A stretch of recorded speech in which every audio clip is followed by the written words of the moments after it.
JIH-18C series sawing machine.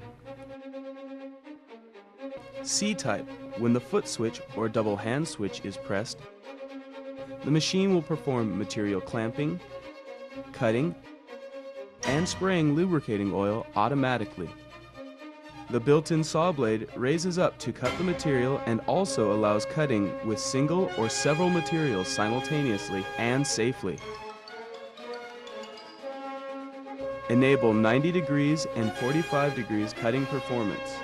Quick cutting and accuracy cutting without burr.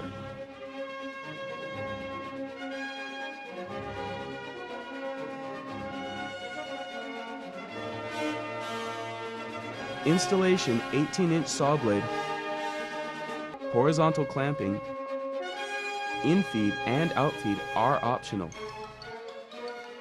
CE standard includes protective cover and power-off switch. D-type has more features than C-type with a clamping system.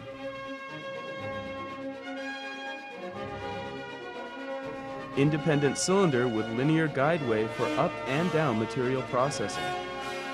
This design allows for independent adjustment of clamping pressure to prevent the distortion of materials caused by overloading, independent adjustment of cutting speed, and clamping speed. The clamping system could compact and stable press the material. Oil spray adopts enforced precision oil mist system. The motor is 7.5 horsepower. CE standard includes protective cover and power-off switch. JIH-18C series sawing machine.